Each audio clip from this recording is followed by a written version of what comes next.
I'm here talking to Davin Givhan, a good friend I've known. Well, we'll get into that. I think we met a long time ago, but we most recently have hung out playing music in recording studios for the past 3-ish years. Davin's a really intuitive musician who makes all kind of wild music. I just picked up Octave Madness, which literally just came out a couple days ago. And it's great. It has a lot of great players on it, including Ben Lemstain, mutual friend, Kristen Olsen on percussion, and Josh Solomon on bass. I don't know, it was recorded by Chris Schlarb at Big Ego. The cover is killer.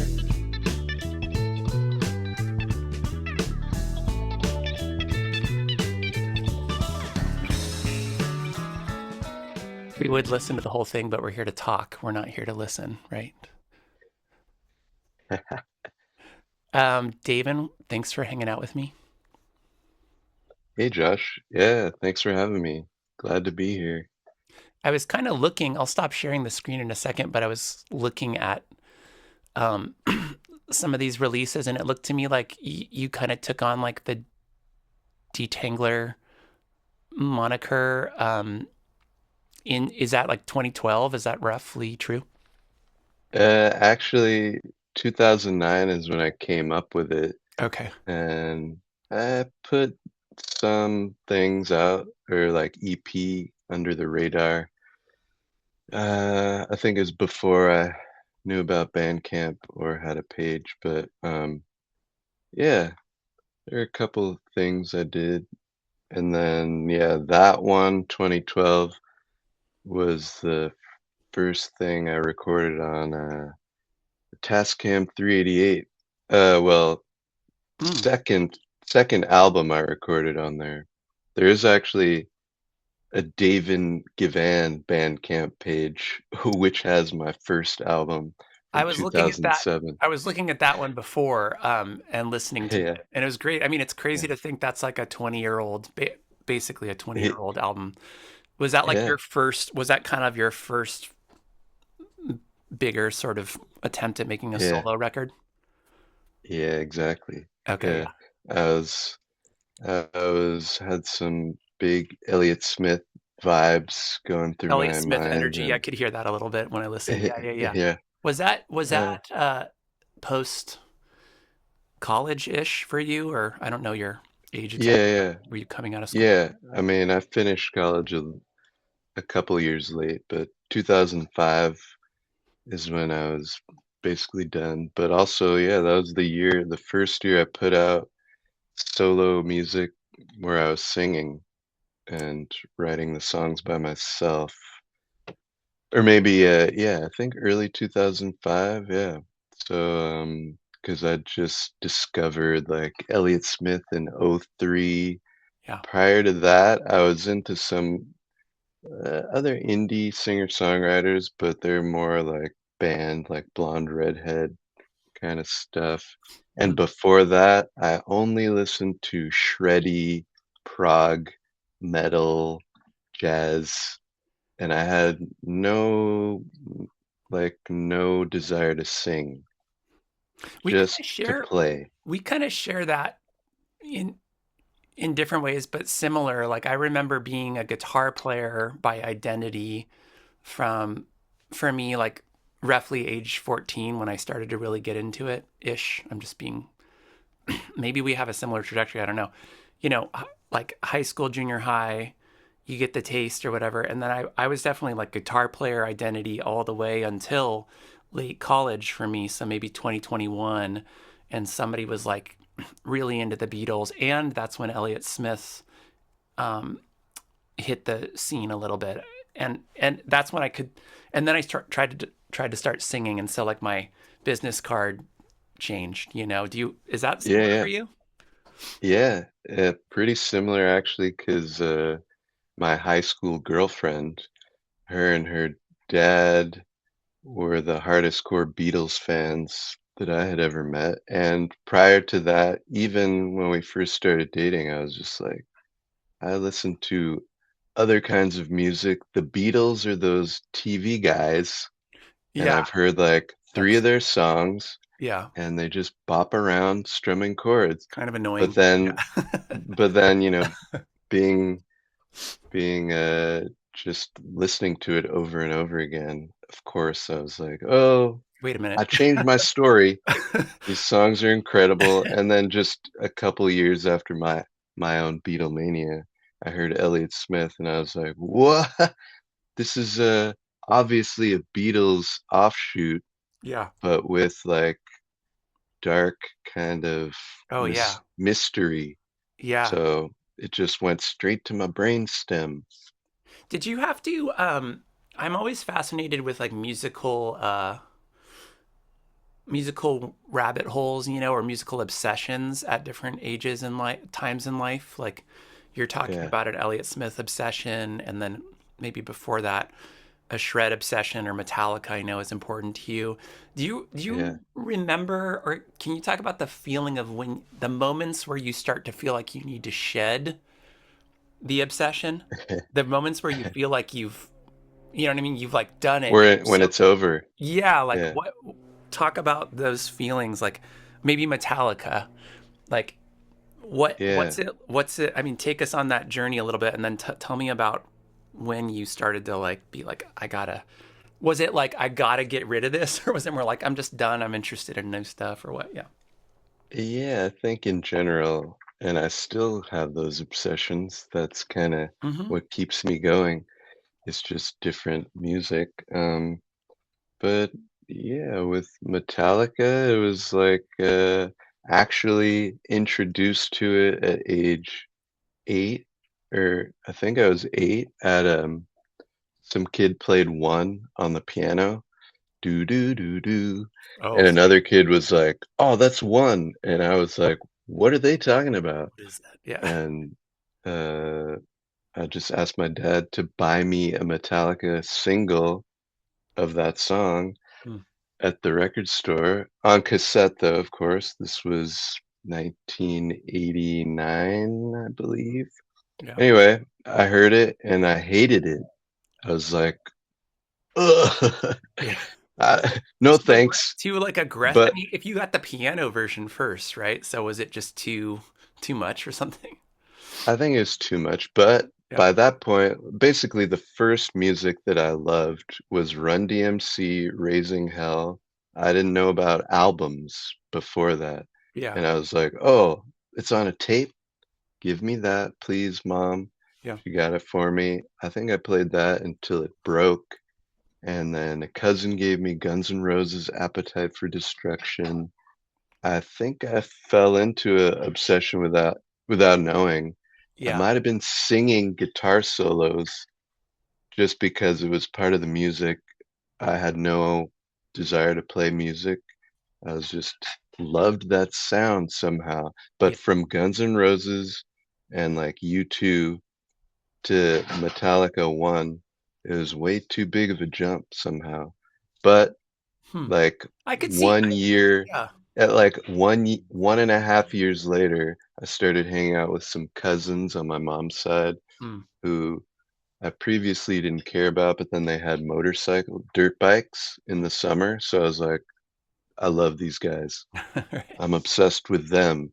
And they listen to a lot of metal, and they listen to the Black Album. And when I heard the Black Album, it was like instant Yeah. love. Huh. And And but to then answer your go. question, Oh yeah. but yeah, like basically metal, just the trying to find the next band I love or the next step. So from Metallica, pretty soon found Dream Theater from the same cousins, took that cassette, Cool. and then Pantera from the radio. Oh, um, whoops.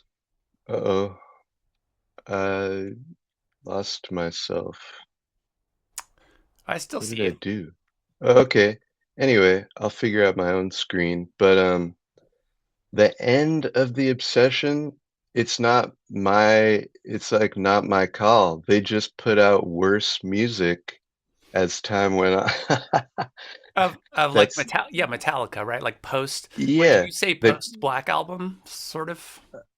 yeah, 'cause Black Album was like what got me really deep obsessed, but then I just went chronologically from their albums, Yeah. and the next thing they put out was Load and Reload, and I was like, Yeah, me all too. right, Yeah. it's okay.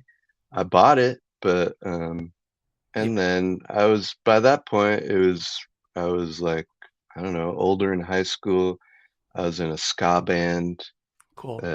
which didn't listen to ska, but my friends let me play power chords and upbeats, so and that led to jazz and just kind of expanding of harmonic, I don't know, my harmony ear or Mm-hmm. just kind of like narrow focus and slowly widening. And from my point of view now, not widening enough until like my 30s, but What do you mean still by widening, what do you mean by still that? widening. But What by do you mean that, I by your mean, 30s?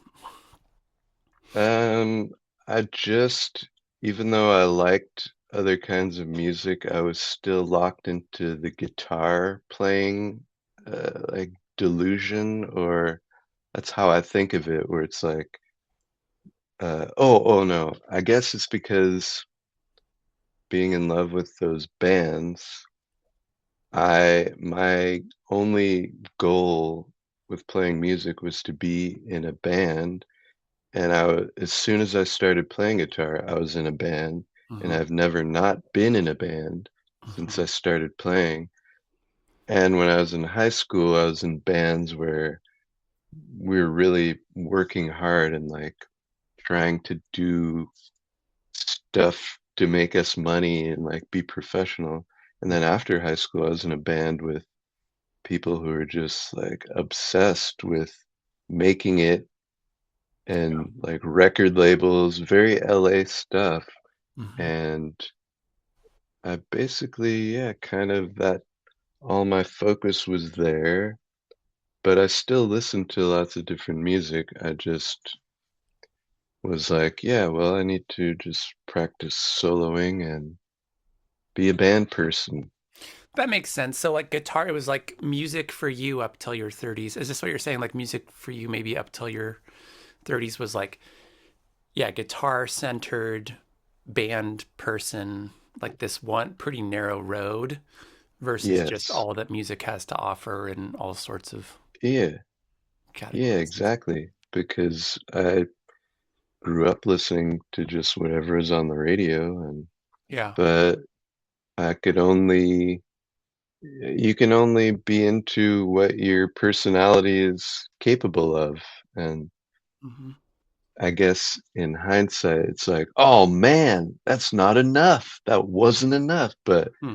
it's like, well, I got to where I am now, and I'm pleased with that in many ways. So Everyone's, that's I mean, just my journey. yeah, everyone's on their own trajectory. I do get jealous of when I hear of people that are like, maybe you know these types where I feel like people, I can't think of a person right now, but maybe you will be able to think of an actual one where people are talking about like what they were hearing when they were 12 and it was like so hip, you know? Like I feel like I've met Yeah. people and they're just like, you know, it's the Clash when I was 12 and then it was like krautrock when I was 13 or something. I'm just like, what are you talking about? The Dead when I Yeah. was 10 or something.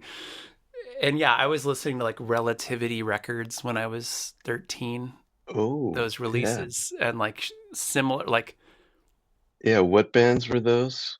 well, that was I think Relativity Records was just guitar players. Oh, okay. I think I'm getting that record label I right. thought that was a heavy label, but I I'm think I think it is. misremembering. Anyway, the point would be I kind of share that with you too, where maybe like I guess I resonate with what you're saying about like being excited about where you're at now. And it took me I've had moments, and I don't know if you relate, but like thinking back on what I was really obsessed with when I was this age and this age and this age, and sometimes wishing I would have been open to something else that I'm now open to. But Yeah, what's of nice about course. maybe getting older is like making peace with that and being like, I'm like kinder to my young self than I used to be, if that makes sense. You know, I can be like, ah, Yeah, that, yeah. that guy, he was into this. It's cool, you know? Yeah, yeah, of course. Everyone has their own path, journey. Uh, our parents are responsible for They have a lot. a huge role. You're right. And my parents listened to a very wide range of stuff. Yeah. Uh, maybe you'd be jealous if I told you, but I You didn't. make me jealous. It's cool. I didn't listen to it. I was like, "Oh yeah, that's good," but that's not what I'm obsessed with. Yeah, I'm right. That's in obsessed the with air. this other stuff, Yeah, and it that's right. doesn't really have anything to do with that stuff. Yeah. But yeah, so seen regional also. I mean, I grew up in Long Beach, surrounded by skateboarders and whatever the music of that era, late 80s, early 90s, like I mentioned, Guns N' Roses, Yeah. same county, Yeah. which I didn't think of, but it's like, oh yeah, this music was made just, Regional.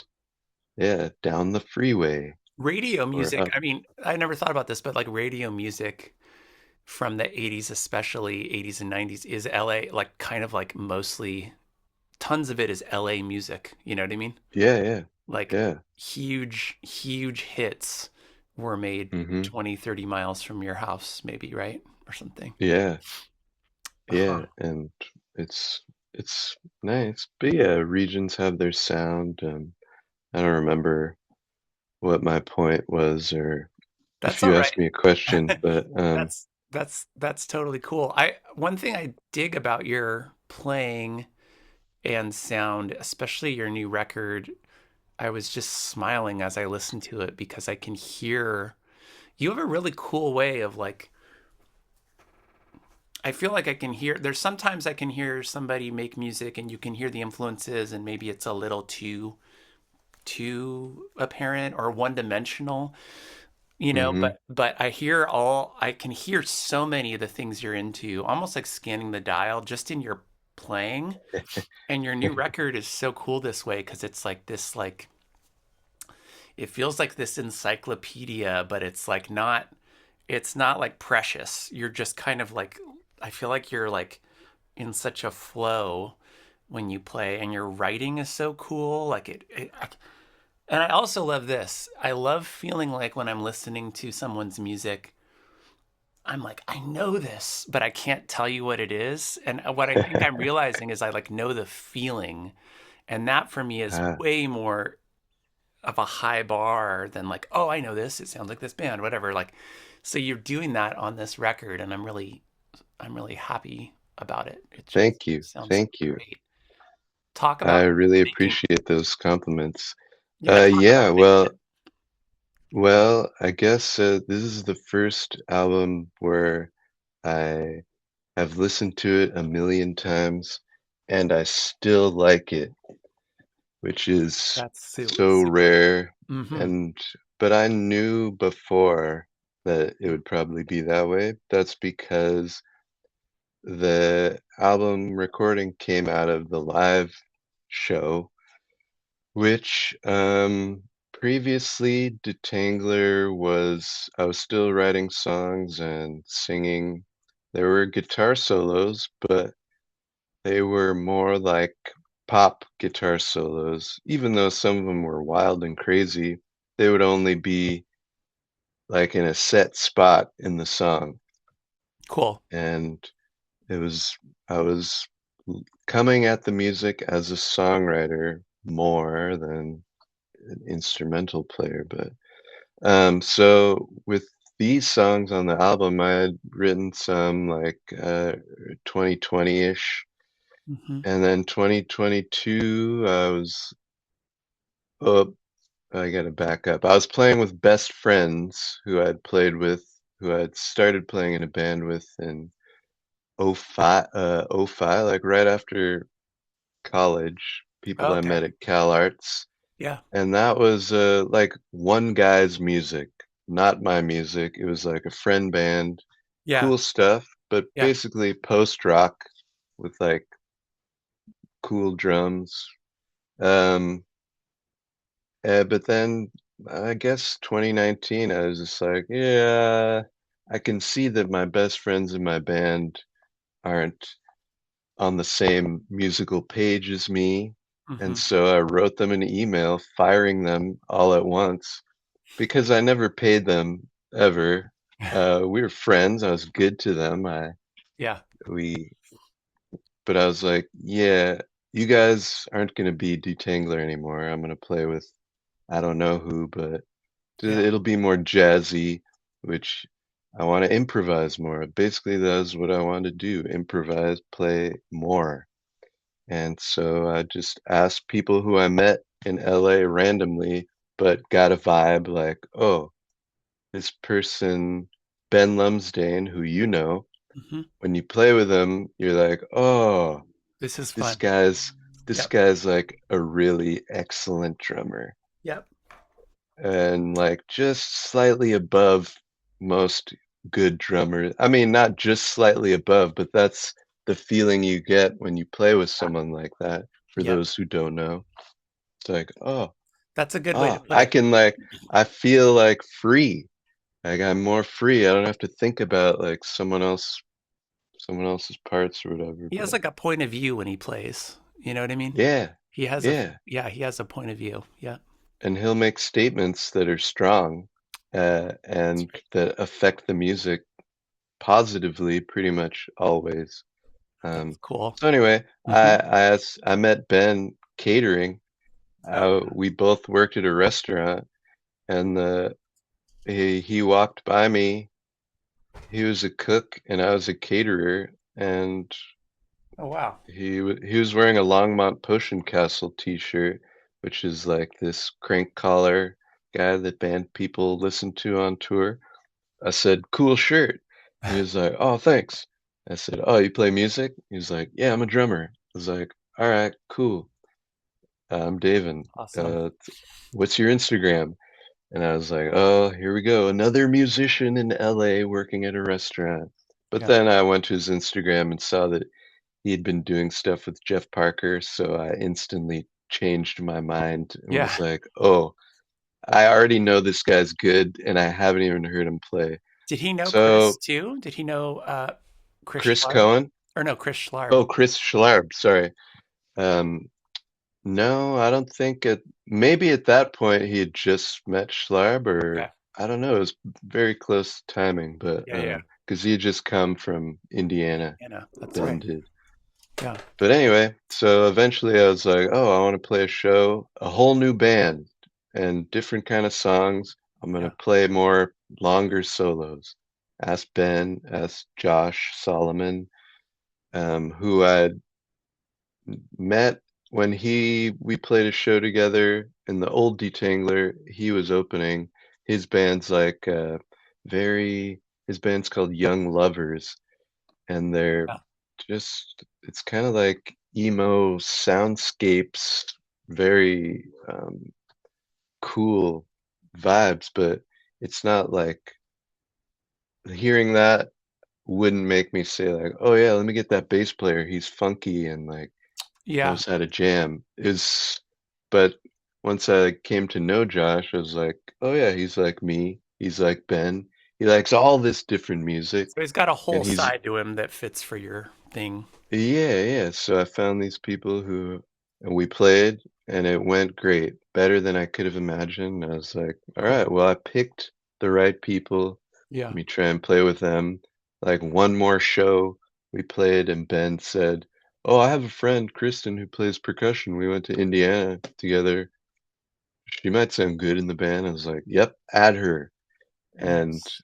that was it. And I had wanted a keyboards or like another chord instrument to keep harmony going, but I found that like the freedom of just me and percussion and bass is it's really fun. And so I'm We glad you played, didn't. we I'm only glad you played like didn't 5 shows, and then I was like, okay, we got to record and record. Okay.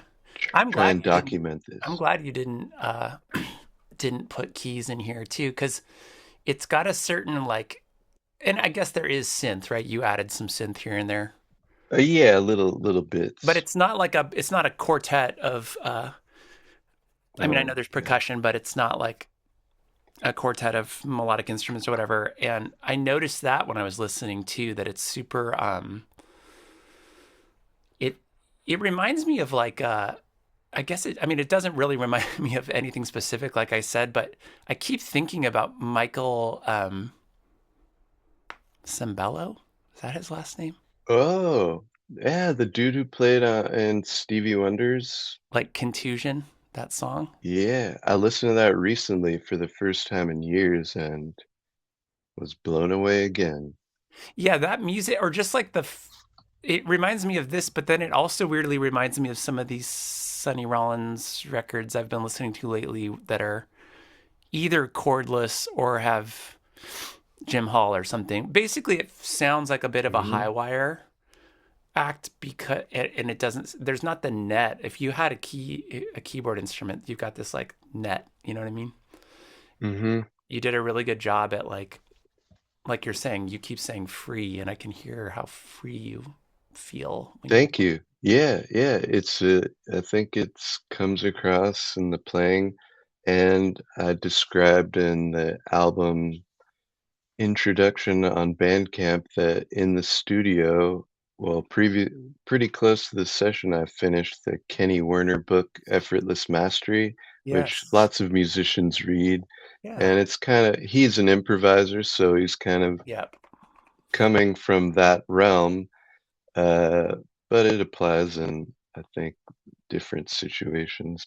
So I really love that book, and I took a few phrases from there, Mhm. um, which sound like, uh, well, I don't know. I was trying to think of a term, but it might be like slightly negative term. But anyway, these are uplifting and freeing philosophies in sentence form, like music is easy.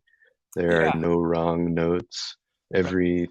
Every note I play is the most beautiful sound I've ever heard. Hmm. Um, yeah, it to out of context, maybe pretentious sounding, but in the context of trying to relax Yeah. and be free, it's great because you have to be empathetic to yourself in the moment, I think, and just that's how I wanted the recording session to be. I think you And hit it it. worked. Yeah, it Thanks. totally worked. Did you come across this book earlier in your life, and then did you recently return to it No, around the time of this well, album, or is this new to you? it's new to me by a couple years. I forget who mentioned it to me, but one of my musician friends mentioned it probably in the last 5 years, but I only read it in 2024. Yeah. I actually saved it on, I'm a big fan of archive.org, the Internet Archive. Oh yeah. I donate money to them Cool. just like I donate money to Wikipedia. These are Valuable websites that I resources. think are, yeah, just above the general internet. Like, we need these. So I see books on archive.org and then I read them on my laptop or on my phone. Um, and I read this on there, and it's a short book. It's kind of, yeah, like self-help for musicians, Mm-hmm. especially improvising musicians, but it's also it ties in with other books that I've read, which Hmm. people wouldn't normally think they're connected, such as The Inner Game of Tennis, Oh yeah. which Yeah. I just recently read, which is a Hmm. famously similar book. Hmm. Well, I don't know if everyone knows about the both, but they're similar. They're both about empathy to yourself, quieting the mind, getting rid of the ego, which is like lots of religious practices and meditation. Yeah. Um, and this book in particular was edited and rewritten for music. So there's an inner game of music and other Oh, wow. specific practices, but I've only read the tennis version and Yeah. I got enough from it. It's kind of just a different effortless mastery. Tell And me. also, Oh, yeah. Go ahead. sorry, just to the studio sessions and the band.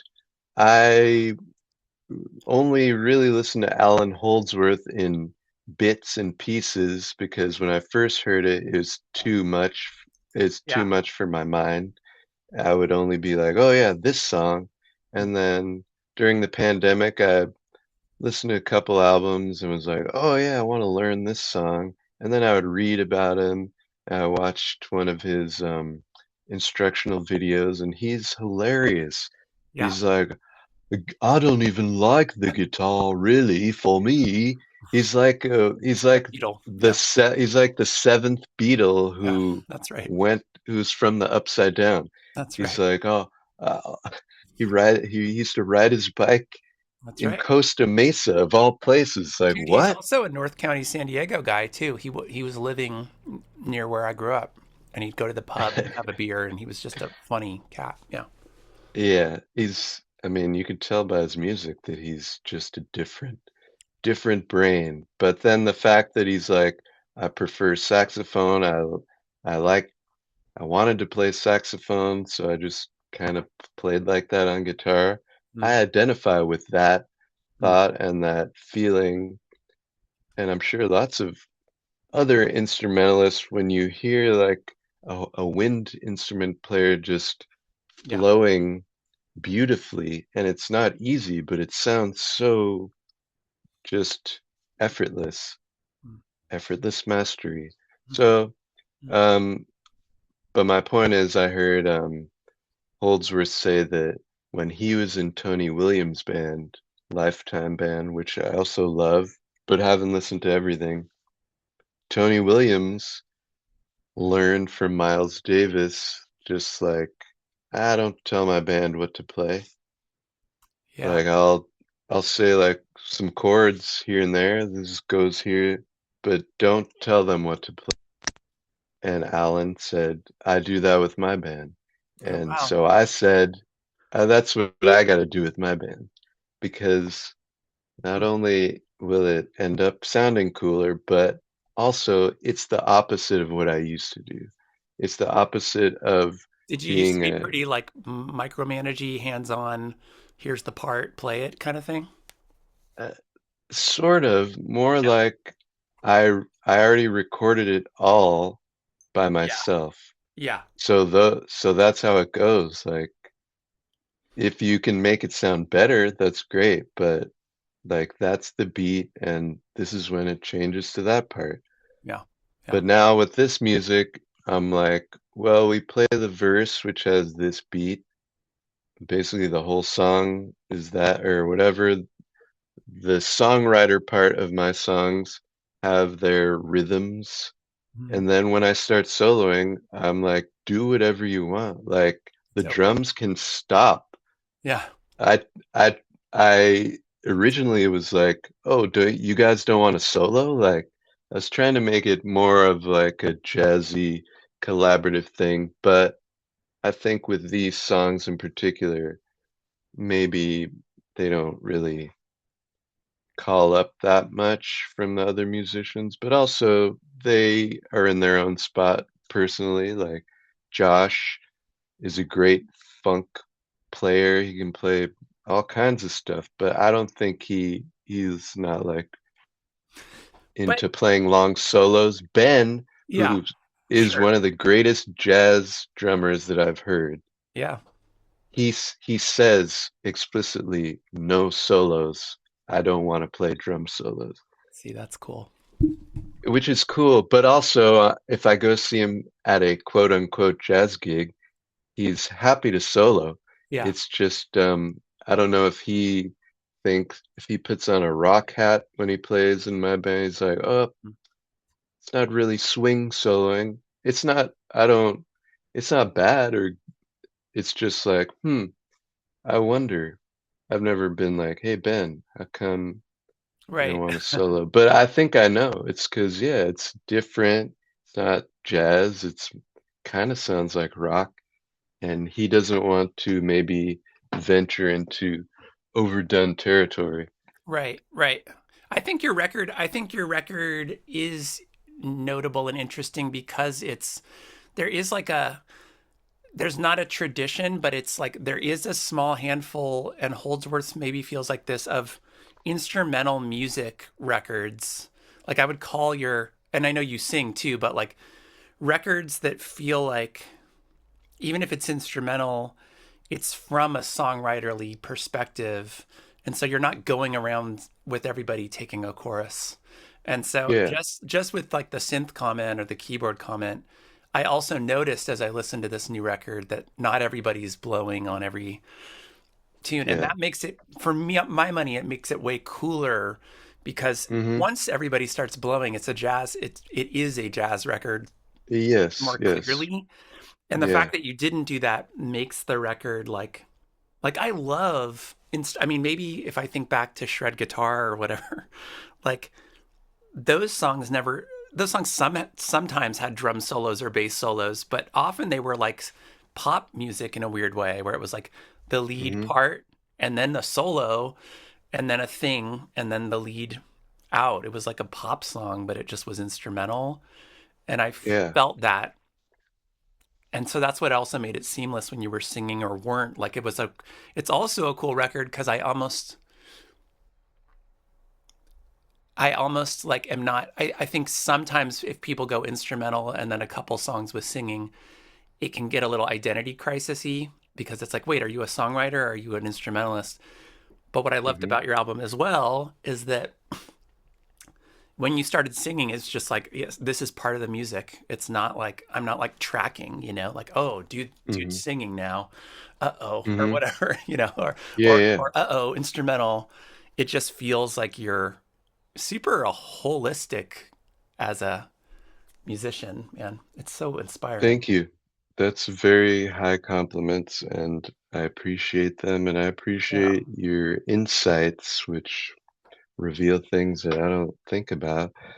Yeah. Um, but it's just, yeah, the sound and the feeling of freedom. Like Hmm. I, the songs that have the long guitar solos, which are 5 out of 7, I think, uh, Hmm. those solos are recorded live in the studio. The only things I overdubbed were my vocals because they Hmm. weren't up to snuff and wanted them a little clearer and some backing guitars here and there. But the solos, they have no, in that regard, it's the most like jazz because I'm just like, I don't know what I'm gonna play.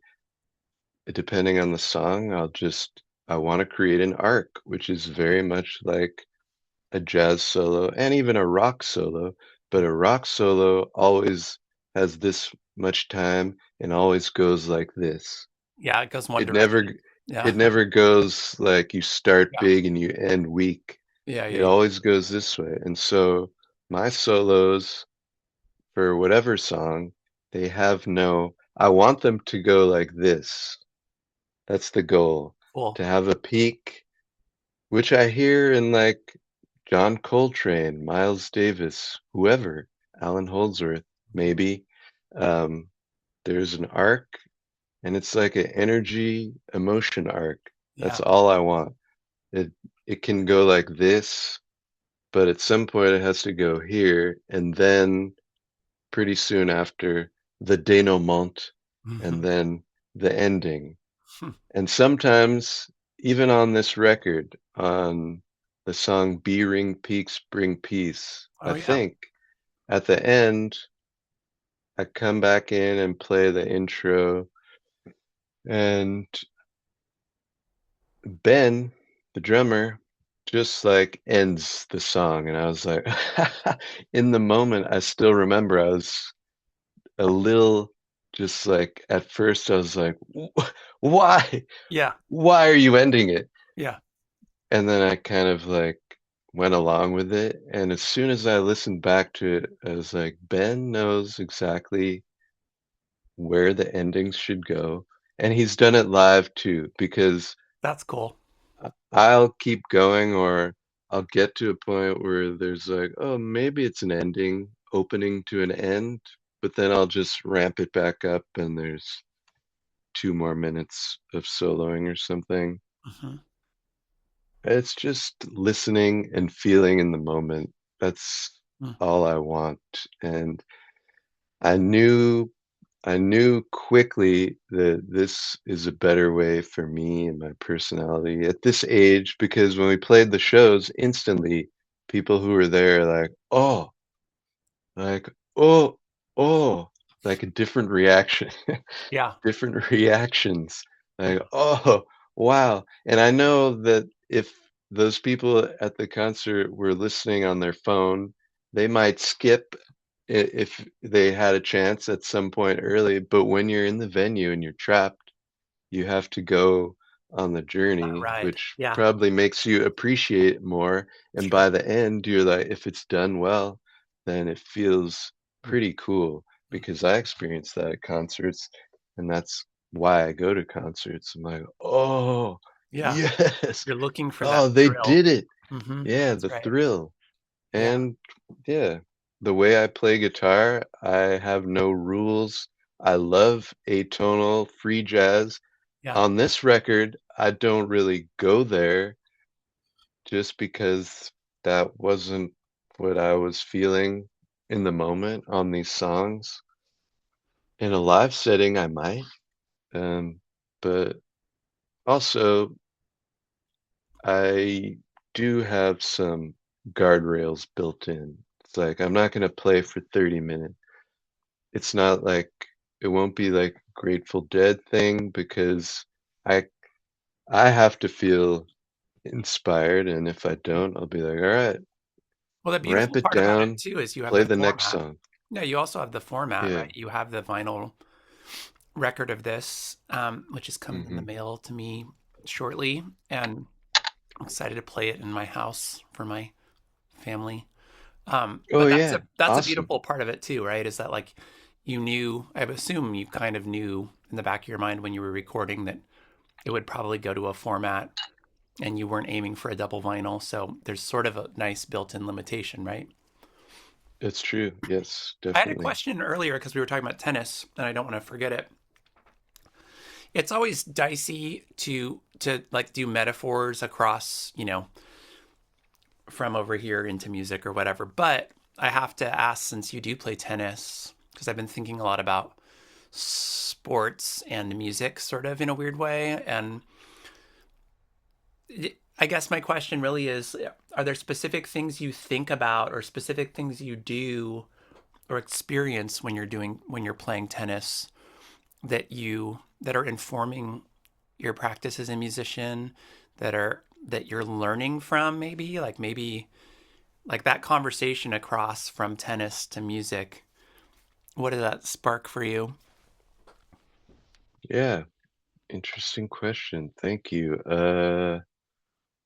Well, I've only been playing tennis obsessively for like a year and I mean a couple of years, but growing in intensity. Uh, but the crossover, I think of music to tennis metaphor or crossover all the time. I'm Do like, you? okay, I think yesterday, well, I watched a Grand Slam final yesterday, but um, I think I was like, oh yeah, so a game of tennis is like a song of music, and a set of games is kind of like an album. Mm. But then what's a match? Like a match can be 3 or 5 sets. I would call a match more like a career or Yeah. like even though it goes faster than a career, but it's like it could have five journey. sets, it could have Yeah. five albums in it. Yeah. Yeah. And Yeah. maybe it's like a record deal or something, if those still exist. Yeah. But yeah.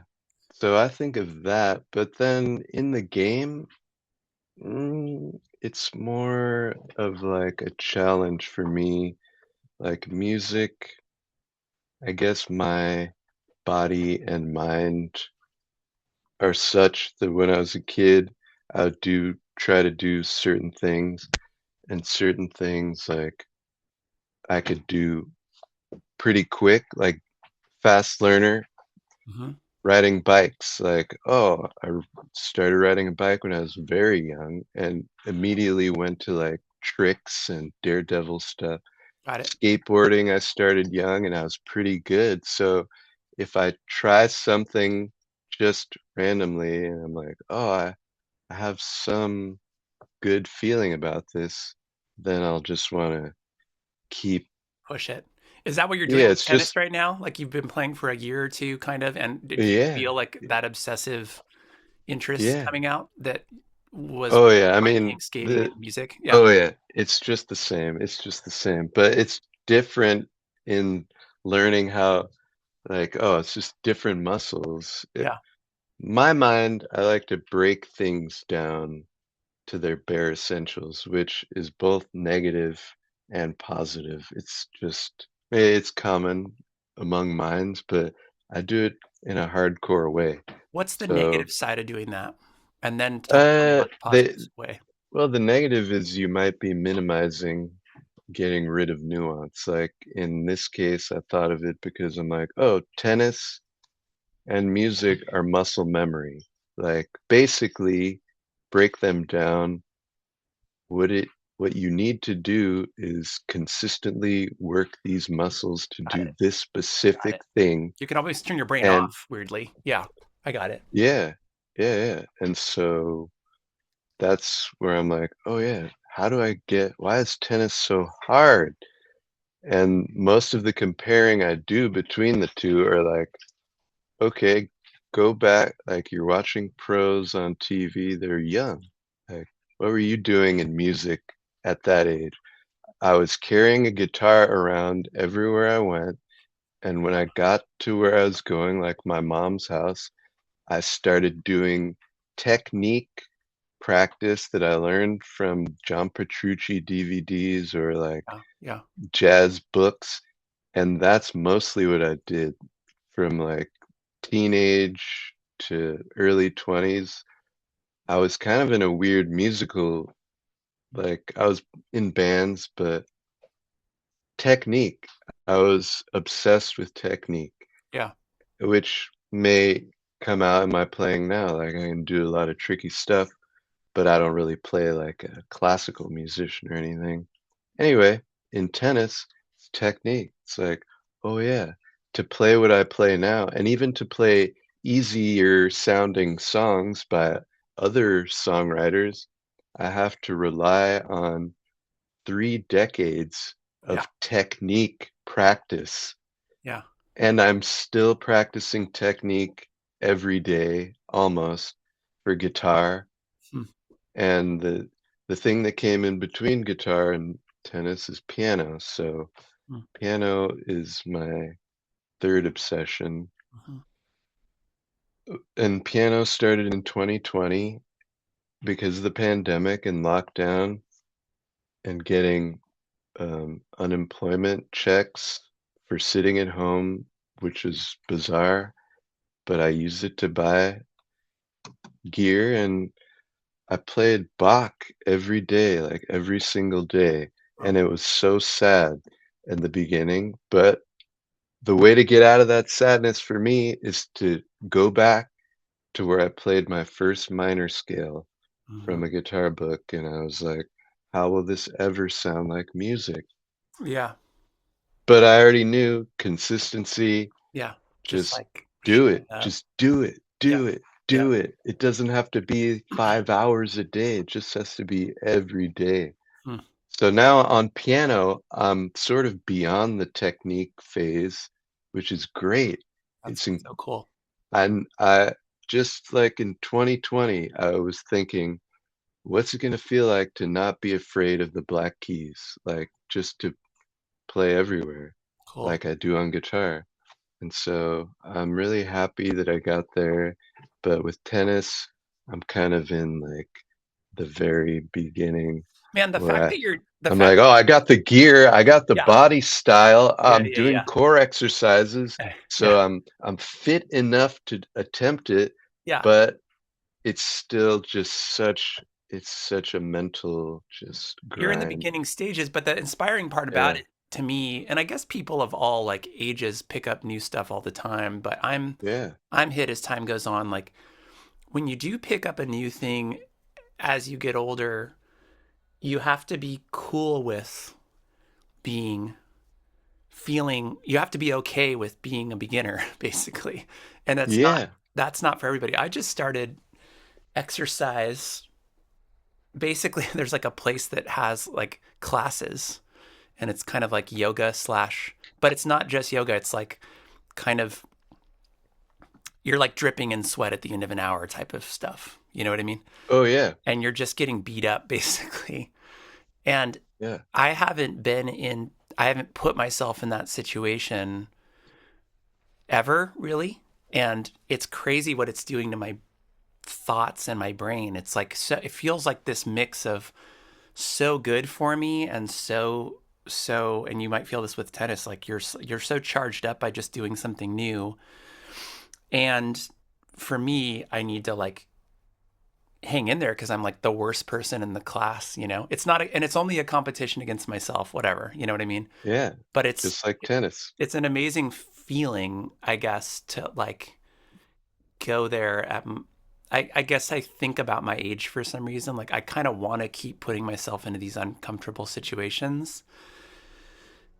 And maybe the metaphor of music is there, you don't have You don't have to you don't do have to that. hide. We can Yeah. see you. Yeah, we can see You're you. in the shot. The interview is ruined. No, no, but I was going to say, like, I think the one little chestnut I have, maybe jumping from being a beginner in something else besides music, and maybe I'm making this up, but I'm fine to make it up, which is I feel like it's when I'm coming around to make music, I feel like a little bit more like relaxed. Like I'm kind of like, oh yeah, like I was once a beginner and now I've been doing it for years and watch this, here I go. And it's just, you know, like the mental Yeah, chatter seems to be kind of like disappearing a little more because I was just a yeah. beginner in that class this morning Mm-hmm. and now I'm back and I'm like, I'm in it, you know, I've been working on this for a long time, but I also don't want to lose my beginnerness with music. You don't want to lose your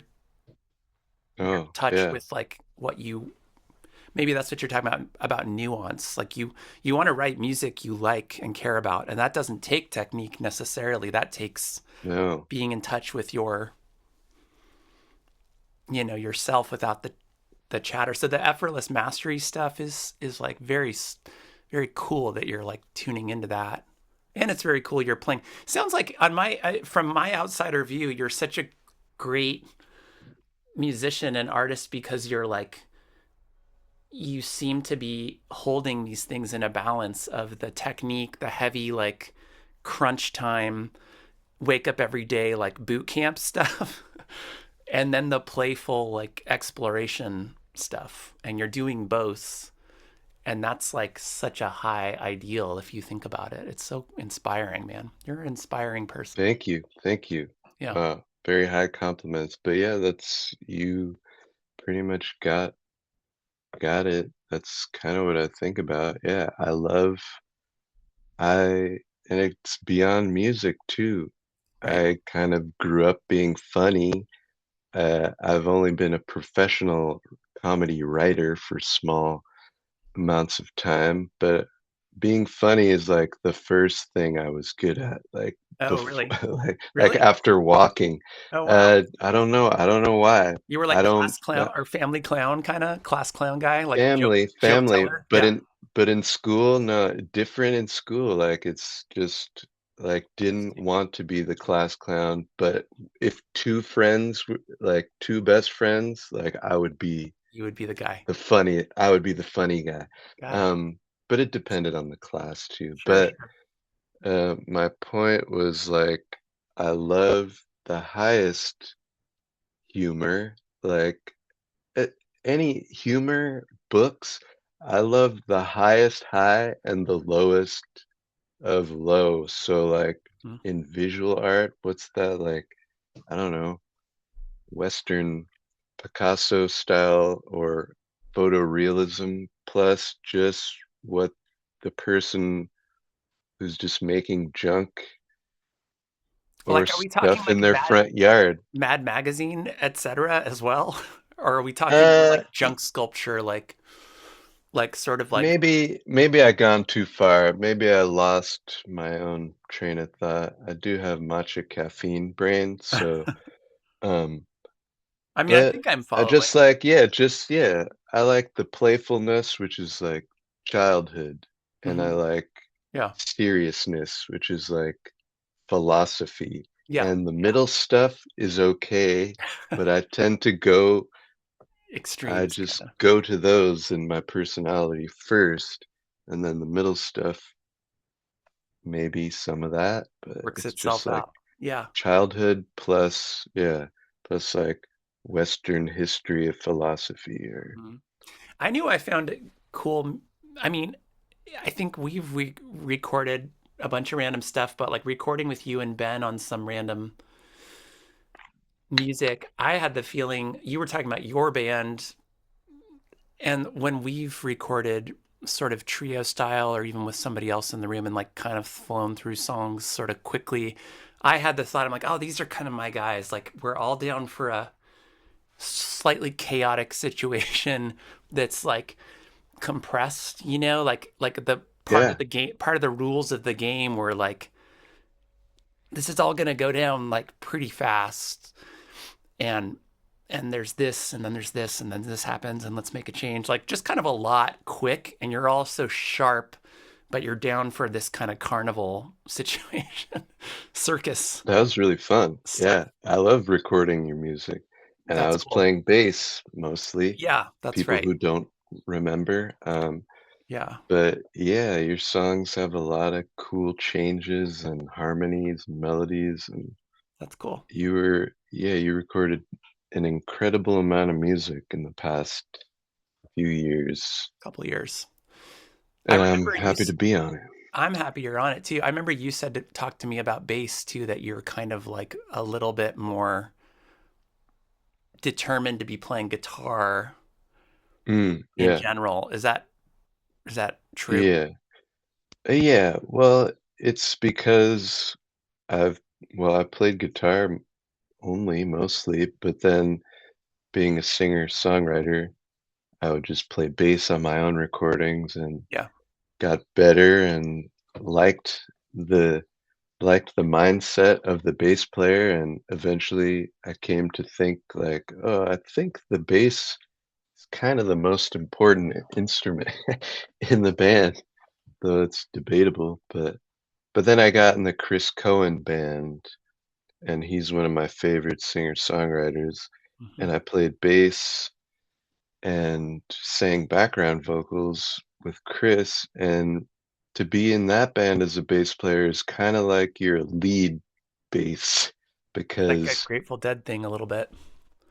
yeah, Chris's music comes directly from Grateful Dead, Yeah. which not many people would recognize at first, but it does. His tone, the way he thinks about music, but just no long solos.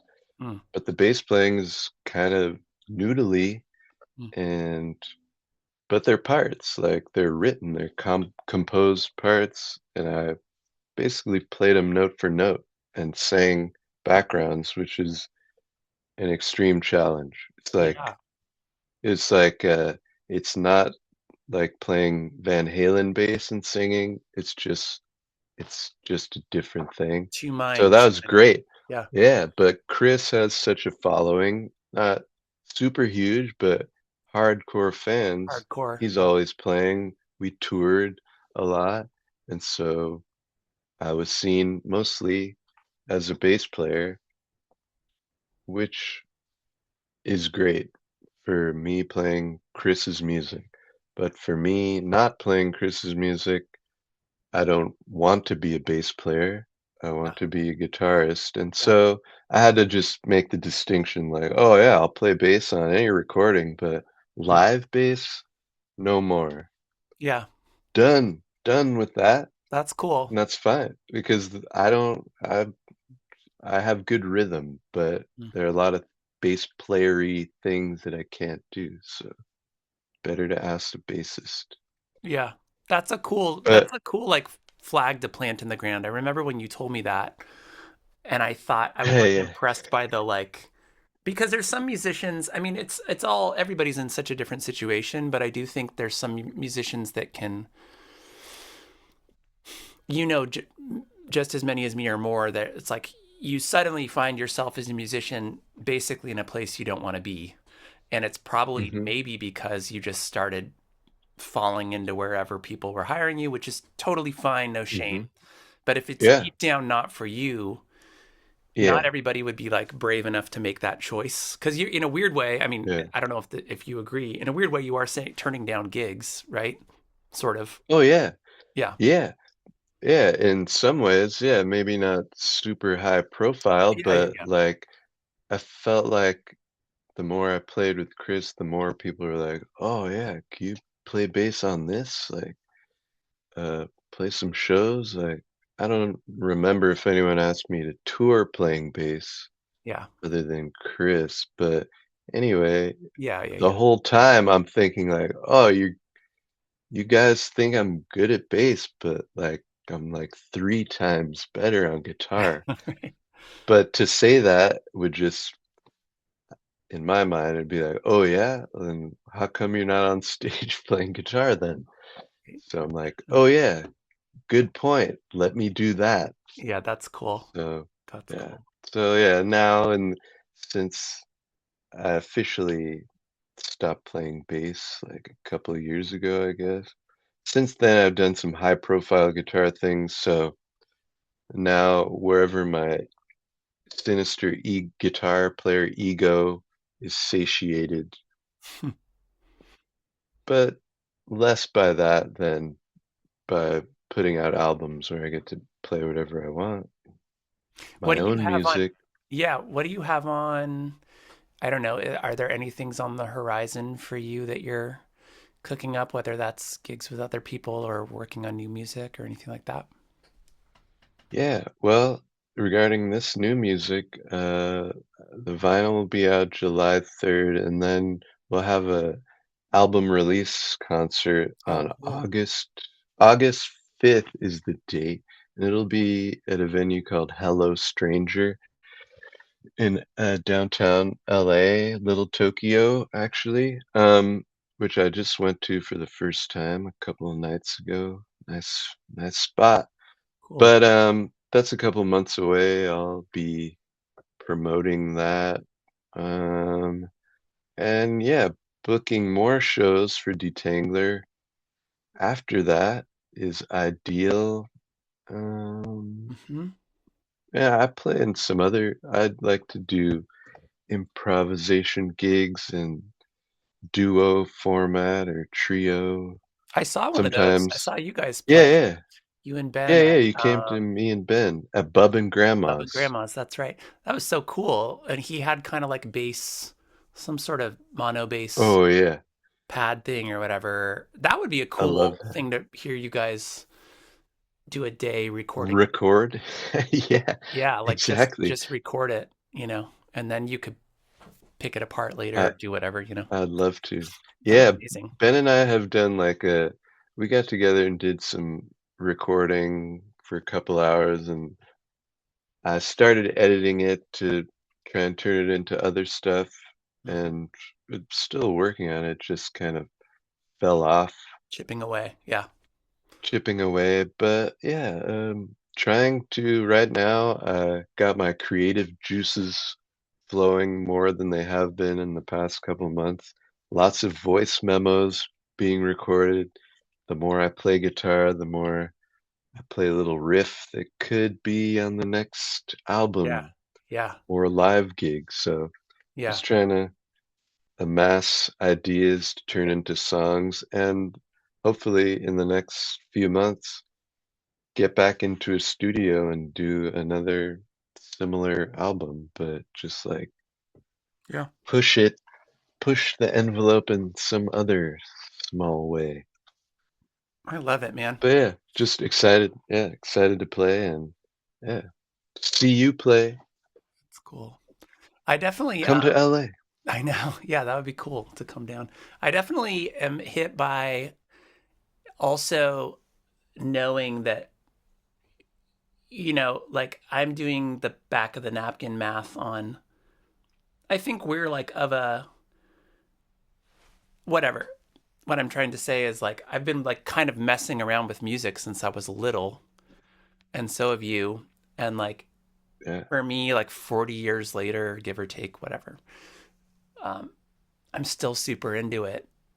And you're super into it. That in itself is kind yeah. of hilarious if you think about it. Like it's sort of miraculous, like that Hmm. something would kind of take when you were 10 or whatever. And here we are chatting about your voice memos you're putting together for like the next stuff you're inspired by. Like that's like right there. That's worth the price of admission. It's so cool to think about. I agree. Yeah, and living in this time in LA, it's just kind of never-ending music to listen to, and a lot of it, and some of my friends are Yeah. making it. I'm just like, oh, so inspiring. Yeah. They did that. Oh, let me do something Some maybe healthy inspired by it. healthy Yeah. competition kind of stuff. Uh-huh. Yeah. I mean, let me just mention my favorite guitar player and Oh yeah. possibly musician Yeah. currently living, Jeff Parker. Oh man. Um, I just love Jeff. And we're friends, but we never really hung out, just the two of us. Yeah. I've texted him. We will, probably in the next short amount of time if he's in town. I gotta pester him, but his guitar playing and just musical mind is always inspiring to me, Hmm. and all the projects he does, that's kind of like, oh, wow, he does that, then I can kind of Hmm. do something slightly similar. He's a much harder worker than I am, and he's been forging a somewhat, I don't know, specific career, but it's kind of defined by being flexible and playing different stuff. Dude, he was somebody hit me, or maybe like I heard him say this or something, but like there's these certain musicians that are themselves no matter what. So like Grant Green always comes to mind, or what's his face on acoustic guitar, Gabor Szabo. Oh, Zabo, yeah, Yeah, like basically certain musicians that basically always sound the same, but that's like the best yeah, thing. And yeah, yeah, he's got a version of that for me, right? He's like always Jeff yep, Parker no matter what. And then he's hopping hmm, into this and that. And man, I spun that Relatives oh, yeah, trio record maybe from, that's like a 20, hmm, 25 year the old old, record. yeah, And I was like a Tortoise fan for TNT and that era. And then I fell off the map and got into other stuff. And so I didn't check out the Relatives when it came out. I wasn't into that music. And then hearing Relatives and then hearing the stuff he's making now and like this arc that is it's got this very like, it's got this quality to it that is amazing because it's like this huge arc of him fitting into all these situations and always being himself and always he's such an honest, I guess he's like, I don't know, man, the sound of his playing is very honest that's to me, you know. that's it. It's Yeah, just like I'm that's doing what I'm kind of doing. Yeah. that's it. That's what you hear, and if you see him, you Yeah. see. And that's I hard. can s- Yeah. I can see when I watch Jeff, like he does not have that kind of shred technique, Yeah. even though he's like from the jazz world. Right. He's not like he's not that kind of fast player, and he doesn't need to be Right. because he sounds like Jeff. I heard he's been on like some big things recently. One is Flea from Chili Right. Peppers That's right. album, which is pretty cool. I enjoy it. But you could put it on. I could be in the grocery store, and once I hear Jeff, I go, "That's Jeff. Yeah. I know that's Jeff. It's Yeah. just Jeff. I know. I can hear after a few notes. That's Mhm. how Jeff plays." Hmm. And that's kind of, yeah, that's like the goal Yeah. of an That's how it. instrumental musician, Yeah. not a classical musician, maybe, but someone trying to express their own sound. Yeah, to play a few notes and to have someone be like, Dude, I know who that is. that's That's huge. just, that's incredible. And let me brag by saying a couple days ago, I was driving home listening to K-Jazz Yes. and some piano shredding was going on. And after a few minutes, I was like, what? Wait a minute. Uh, Similar moves to Herbie Hancock, but not quite Herbie. What? I think it's Jerry Allen. Oh, And I Shazammed it. It was Jerry Allen, one of my favorite pianists, female jazz pianist who no one ever told me about, or me I neither. don't remember Yeah. hearing about in jazz college. Yeah. Written out of And history in a weird way during our yeah, tour. Yeah. Totally. but she's like mostly 80s, 90s is her time. So I guess it depends on career arcs and my age, but I'm just so glad that I found her music Hmm. because she is similar, like, to what I want to do, like very free, has some songs that are so simple Hmm. but effective. There's one called Feed the Fire Mm. that it's an interesting form, but it's a simple song. But I've heard it on like three different records. She plays it with Betty Carter, the Yeah. vocalist. She Yeah. plays it with um, maybe Charlie Hayden and Paul Motion. I don't remember if they did it on theirs, but there's different albums where she plays it. It's a simple tune, but it opens up like I think it's like a minor blues. I forget the changes, but um, anyway, I love that, and she's got albums with all the jazz greats of that era, the 80s, 90s, and she passed away sadly too young. Right. But anyway, she played a lot, and I still have a lot to listen to from her catalog. I was just But she's thinking, definitely coming from the Herbie yeah, kind of totally. school, but then like her own sound. A lot of free kind of stuff in there. You're right. Free. And she's got stuff with Charlie Hayden and Paul Motion, which I would love to. And those, Yeah. I've only listened to one of those, and it's kind of the best. It's like That would be my maybe, assumption is that it's the best. Yeah. yeah, that's kind of maybe my favorite that I've heard. Wow, Um, no. She has stuff with Steve Coleman too. Wow. she was married to Steve Coleman Okay.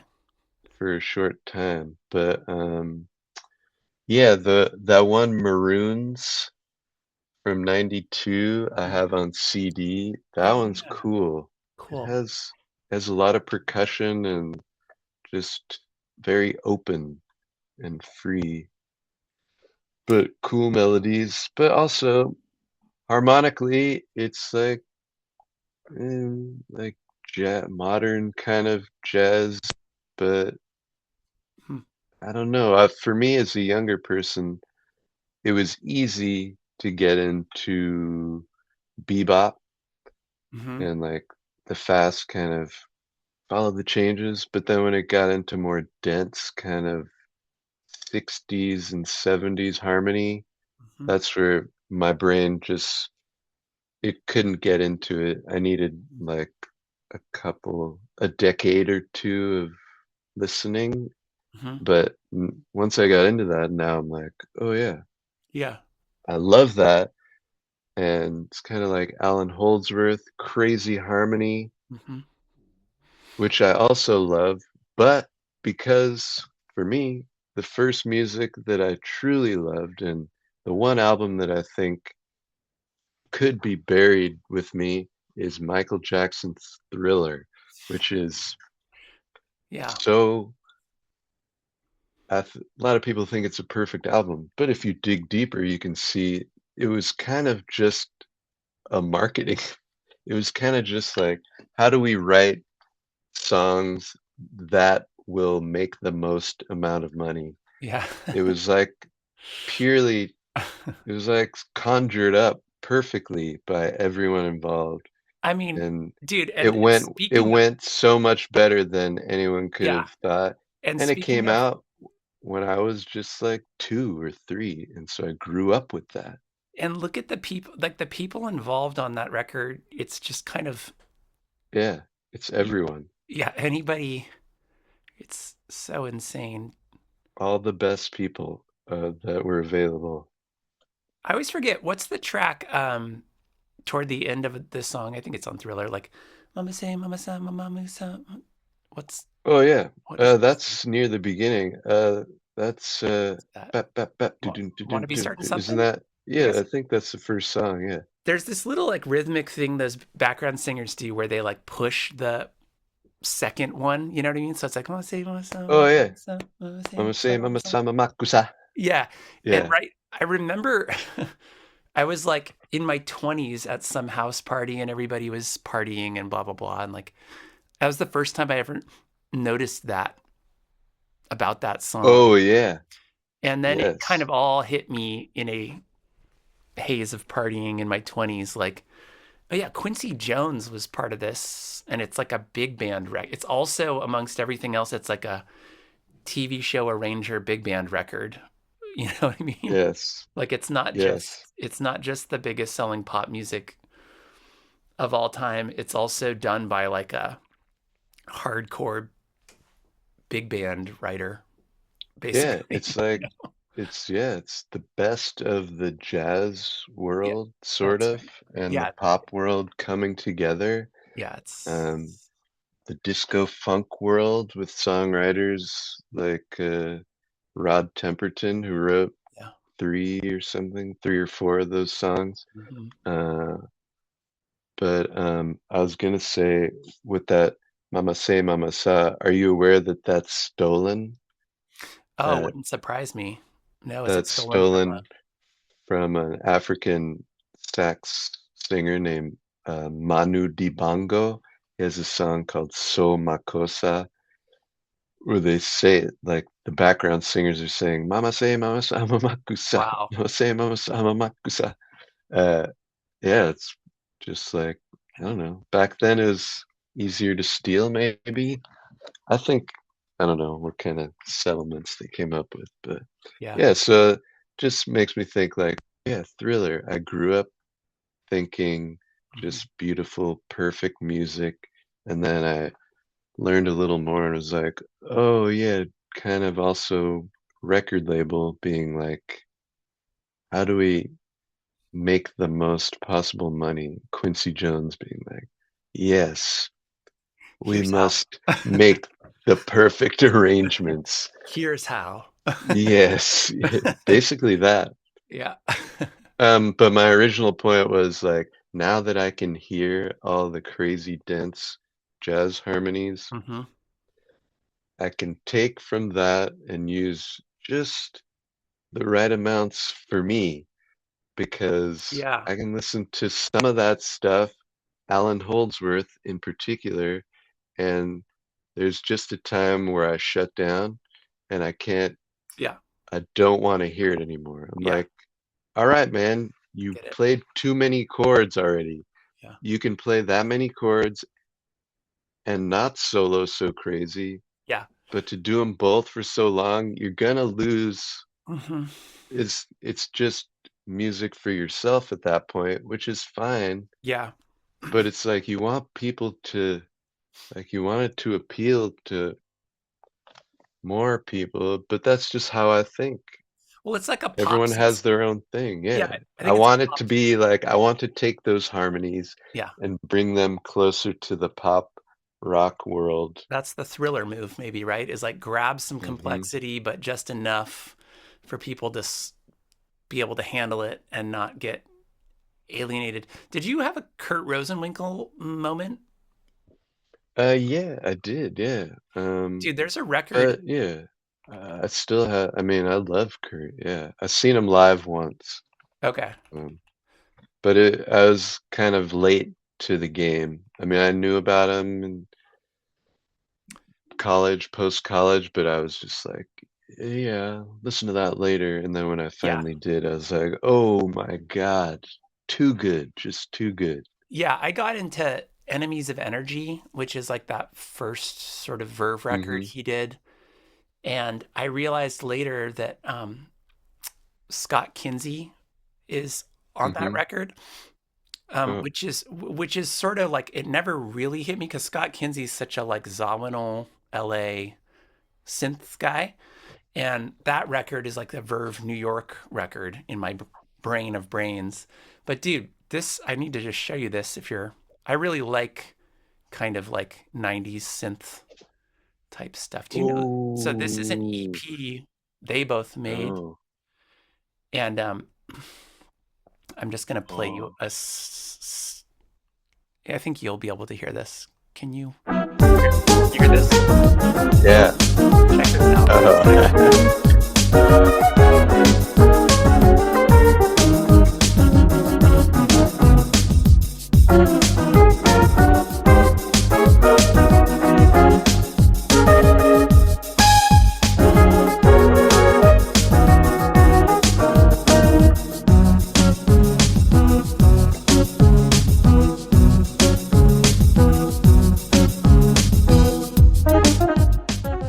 Oh yeah.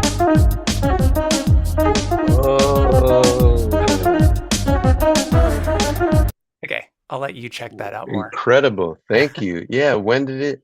He just So released that recently? they it was like an archival dude, this is my favorite kind of stuff where people make these kind of the other one is the Wayne Krantz Music Room record. Um if Oh, you ever like him. is that a pandemic one? Did he make No, that? he made it in Oh, okay. 1985 when the who was Oh, the serial who was the serial you, killer? I showed that to you probably, yeah. yeah, you The showed me that. Zodiac Yeah, killer. The Zodiac that killer one's was on the awesome. loose and he was in his buddy's garage on a DAT machine making this like weirdo DX7 music. Yeah, East Coaster who came to California to make an album, and then this album by them is the same thing. He like split to Scott Kinsey's garage, and they like pulled out the DAT machine and made that music. It's just 4 songs, and it's all just digital it sounds percussion. awesome. It's so weird and cool, um, but it's kind of for me. I like that stuff because it's like Zawinul's like this, where it's like pretty heady and weird, but poppy. It's like kind of like it's poppy in a funny way. Um, Hmm. and it taps into the Holdsworth, but it also taps into this a little bit of pop for some reason. It's pretty Yeah, brainy stuff, but it's like underneath. I'm always looking for my pop moment that I almost want to like yeah, loop, you know, and like, yeah, yeah. and then And you you hear them. can. Sometimes they loop like that little thing they were doing at the end. It's like you can Uh-huh. hear them kind of composing. And they're like, now we're gonna do this 8 times, and I'm like, that's our chorus, you guys. Yeah. Oh, yeah. It's funny. Form. We need form. Yeah. Well, dude, I'm gonna wrap it up here. Do we have anything else? We could cover everything all day long, but I could talk about music forever, yeah. Are you gonna play but tennis today? uh, probably tomorrow with a friend. Yeah, Cool, but I might do a, a core workout routine today. dude. Uh, That's awesome. just gotta, yeah, at my age, our ages, Yeah, I forgot that muscle goes away just by doing nothing. So yeah. normally I would just walk. That was my exercise, but now I do more. Don't want to Smart. get hurt out there, Yes, but yeah. also don't want to hurt my wrists. Mm-hmm. It's the fine balance, Mm-hmm. the tennis guitar piano balance. That's right. The coolest things But ever. Yeah. thank you, thank you. What are you up to today? I was gonna overdub some bass. I got a new bass, and I was gonna Oh, overdub some. congrats. Yeah, overdub That some. one? I'll show you here. It's this. It's actually I've Oh, never bought like Mustang? it is. I will say it's relict. You know, I'm not in it for that, but it plays well and it's cool. It's a dude. A short scale bass is a bass that I who knew. I love short scale bass. I thought I was a big Yeah. guy, so I liked sitting at a bass, and I like you're a Uh-huh. big guy too. But then I picked up a short scale bass and was like, whoa, I can like just cruise. Yeah. And so yeah, man, I'm gonna Love those. overdub some bass and try to push away on some. I have some incomplete music I need to like finish, so I'm just gonna try to Cool. crack away. Yeah, Awesome.